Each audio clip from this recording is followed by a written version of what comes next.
Hello friends, Rehman গার্ডেন্সে আপনাদের প্রত্যেককে স্বাগতম। আশা করছি আপনারা প্রত্যেকে সুস্থ আছেন, ভালো আছেন। আপনাদের প্রত্যেকের সুস্থতা কামনা করে আজকে একটা নতুন ভিডিও শুরু করছি।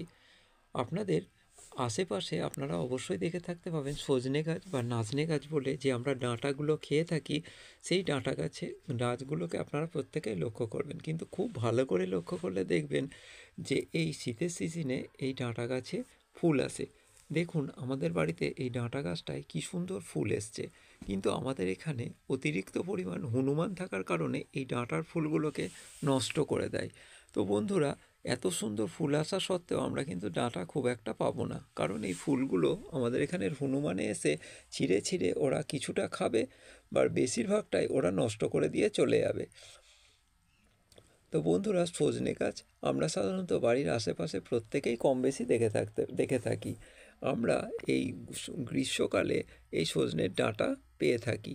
এই সজনে গাছের ডালগুলো ছোট ছোট করে কেটে আমরা এই ডাঁটাগুলোকে বার করে নিই, কিন্তু এই ডালগুলোকে আমরা অনেক সময় ফেলেই দিই।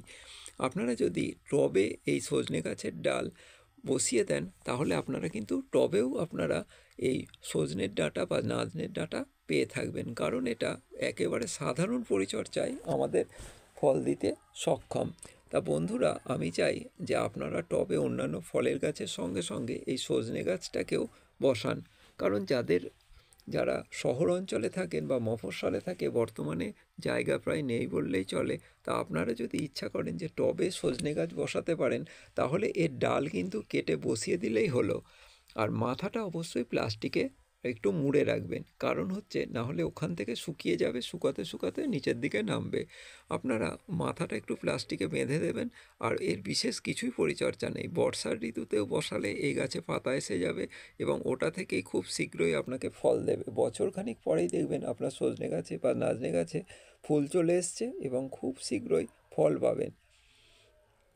তা আমাদের সজনে গাছ বর্তমানে অনেক নার্সারিতেই বাইরের সজনে গাছ বা নাজনে গাছ বিক্রি হচ্ছে, যেটা আরও কম বয়সে ফল দিতে সক্ষম। কিন্তু আমি বলবো আমাদের দেশীয় এই সজনে গাছ কিন্তু খুব ভালো পরিমাণ ফল দেয়। দেখতে পাচ্ছেন কিরকম ঝাঁকে ঝাঁকে ফুল হয়েছে। এবং এই পাতাগুলো যদি আপনি যাদের হাই প্রেশার আছে, এই সজনে গাছের পাতাগুলো আপনি যদি সিদ্ধ করে তার জলটা খান, তাহলে কিন্তু হাই প্রেশারের ক্ষেত্রে খুব উপকার দেবে। তাছাড়াও আমরা গ্রাম অঞ্চলে বা মফস্বলে দেখতে পাই এই সজনের পাতাগুলোকে আমরা সিদ্ধ করে এমনি যেমন আলু মাখে, ঠিক তেমনভাবে আলু মেখেও কিন্তু আমরা এই সজনের পাতাগুলো খেতে পারি। খুব সুস্বাদু লাগে এর সঙ্গে যদি ডাল থাকে। আমরা তো প্রায় আগে খেতাম, কিন্তু এখন গাছের পরিমাণ নেই বললেই চলে, এই একটাই গাছ আছে।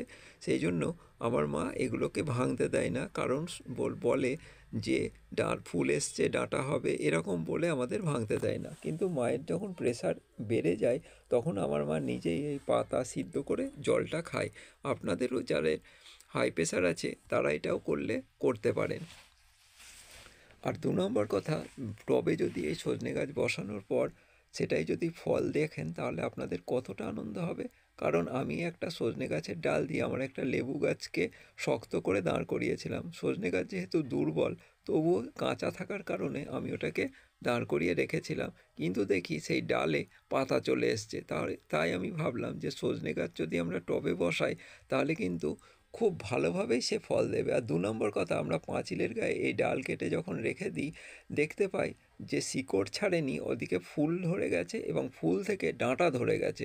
তাহলে এটা একটা সাধারণ কোনো গ্রাফটিংয়েরও দরকার নেই, কিছুই নেই। তো বন্ধুরা, এটা একটা সাধারণভাবে লাগালেই কিন্তু হবে। আর ভিডিওটা যদি ভালো লাগে, আপনারা অবশ্যই সাবস্ক্রাইব করবেন। আর ভুল ত্রুটি হয়ে থাকলে অবশ্যই কমেন্ট করে জানাবেন। তো আজকে এইটুকুই, নমস্কার।